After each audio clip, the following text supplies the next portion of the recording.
राजस्थान में 13 नवंबर को होने वाले विधानसभा चुनावों से पहले सियासी घमासान तेज हो गया है। इस बार सांसद हनुमान बेनीवाल और कांग्रेस नेता गोविंद सिंह डोटासरा के बीच तीखी नोकझोंक सामने आई है। बेनीवाल ने डोटासरा पर गंभीर आरोप लगाए हैं और उनका दावा है कि डोटासरा ने उनके खिलाफ अशब्दों का इस्तेमाल किया है। वहीं डोटासरा ने भी बेनीवाल को उनकी मर्यादा बनाए रखने की नसीहत दी है। जानिए इस सियासी विवाद के सभी पहलुओं को हमारे इस खास रिपोर्ट में।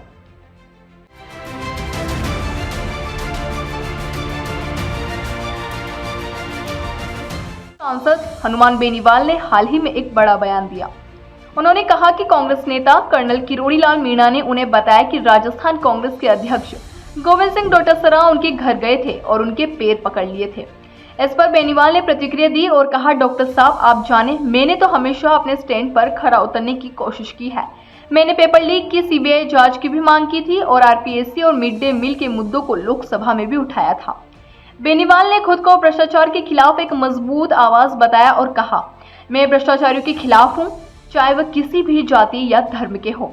मैंने हमेशा वही किया है जो सही है।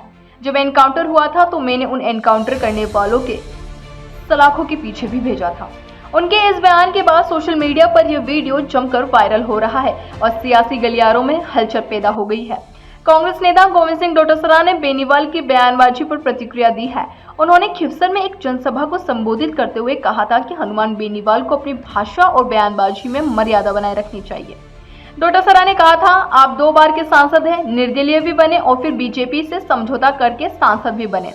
आपको अपने राजनीतिक में अशब्दों का इस्तेमाल नहीं करना चाहिए। जनता आपको जिताती है, लेकिन आपके किसी भी नेता के खिलाफ अशब्द नहीं बोले जाने चाहिए। हमारी ईमानदारी पे शक करते हो और खुद ही कहते हो कि मैं समझौता नहीं करूंगा, मेरा राजस्थान में समझौता नहीं है। और जब हमने टिकट डिक्लेयर कर दी तो कि मेरा समझौता तोड़ दिया। अरे भाई, ये कौन सी क्लास में कहां पढ़े, कौन सी विद्यालय में पढ़े, कौन सी कॉलेज में पढ़े? आपने स्वयं ने कहा था हम गठबंधन को आज भी मानते हैं, 5 साल मानते रहेंगे। हमारे इंडिया गठबंधन के बहुत ही रिस्पेक्टेड सांसद हैं हनुमान बेनीवाल जी, लेकिन राजस्थान में कांग्रेस को गिरवी नहीं रखेंगे। कांग्रेस का कार्यकर्ता जिंदा रहना चाहिए, कांग्रेस के कार्यकर्ता का सम्मान रहना चाहिए। जब वो 6 महीने तक ये कहते रहे कि मैं कोई समझौता नहीं करूंगा, मैं 4 लूंगा, मैं 2 लूंगा, मैं 1.5 लूंगा, मैं 2.5 लूंगा, तो मैं क्यों भाई जी, एक ही को नहीं मिल रहा है। सीधा चुनाव लड़ो, सीधा चुनाव लड़ो। जनता आपको जिताती है, बहुत अच्छी बात है। जनता आपको घर बैठाती है, बहुत अच्छी बात है। हमने कभी गठबंधन नहीं तोड़ा। और मैं एक बात और कह देना चाहता हूं, इस मंच से स्पष्ट कर देना चाहता हूं कि हमारा पंचायती राज, नगर निकाय, कोई समझौता, कोई गठबंधन नहीं है। कांग्रेस के लोग चुनाव लड़ेंगे। ये हरिंदर मिर्जा जी बैठे, ये जिलाध्यक्ष जी बैठे, ये डॉक्टर रतन चौधरी जी बैठी, जो ये इशारा करेंगे कि ये हमारा कांग्रेस का उम्मीदवार प्रधान का होगा, जिला प्रमुख का होगा, ये हमारा पार्षद का होगा, हम उसको टिकट दे करके आगे करने का काम करेंगे। हम आउटसोर्स नहीं करते पार्टी को, हम पार्टी को आउटसोर्स नहीं करते, हम सम्मान करते हैं।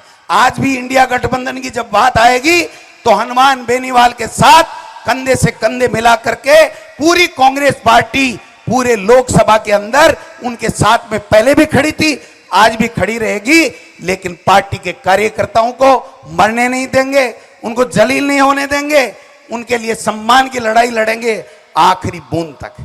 और भाई साहब है चाले जी चावे जी कोई बात हुई, आपका दल है। डोटासरा ने हनुमान बेनीवाल के दिव्या मदेरणा के खिलाफ की गई टिप्पणी की कड़ी निंदा की। उन्होंने कहा, बेनीवाल ने दिव्या मदेरणा के लिए जो शब्दों का प्रयोग किया है वह बेहद शर्मनाक है। मुझे खुद से शर्म आई। एक सम्मानित सांसद और इस तरह की भाषा का इस्तेमाल नहीं करना चाहिए।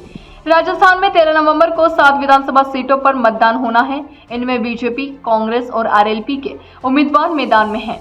इन सीटों पर आरोप प्रत्यारोपों का दौर जारी है और हर पार्टी एक दूसरे को घेरने की कोशिश कर रही है। बेहद अफसोस हुआ जब वो दिव्या मदेरणा जी के लिए पता नहीं क्या क्या अनर्गल बातें कह रहे थे और कुछ 5-4 युवा लोग तालियां बजा रहे थे। मुझे खुद से शर्म आ गई। मैं नीचे जमीन में देखने लग गया कि ऐसी भाषा का प्रयोग एक सम्मानित सांसद को नहीं करना चाहिए। मैं आपसे पुनः अपील करना चाहता हूं, आप अपनी पार्टी को आगे बढ़ाइए, जिस किसी के खिलाफ खड़ा करना चाहे खड़ा कीजिए, जीतने का पूरा प्रयास कीजिए, इन लोगों का दिल जीतिए। खींवसर को आपको मौका मिला, नागौर जिले को आगे बढ़ाइए। हम सब साथ मिलकर के लोकसभा में आपके साथ खड़े मिलेंगे, लेकिन हमारे किसी नेता और कार्यकर्ता के खिलाफ आपको नहीं बोलना चाहिए। मैं तो अपील कर सकता हूं, बाकी आपकी बात है, आप जाने, आप अच्छे लगते हो अगर इस तरह की भाषा का प्रयोग करते हुए, तो मुझे कुछ नहीं कहना।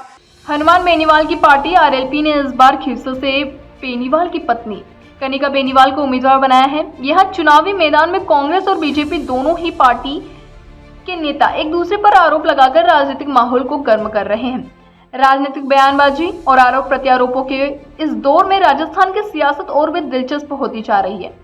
13 नवंबर को होने वाले मतदान के बाद यह साफ होगा कि जनता ने किसके पक्ष में अपना समर्थन दिया है। लेकिन फिलहाल हनुमान बेनीवाल और गोविंद सिंह डोटासरा के बीच की ये तकरार राजनेता और कार्यकर्ताओं की जुबानी जंग में नया मोड़ ला चुकी है। इस सियासी भिड़ंत को लेकर अब सभी की नजरें इन 7 विधानसभा सीटों पर टिकी हुई है। अब तक के लिए इतना ही। बाकी अपडेट्स के लिए जुड़े रहिए हमारे साथ और देखते रहिए हमारे चैनल द फैक्ट इंडिया को और सब्सक्राइब करना ना भूलें। धन्यवाद।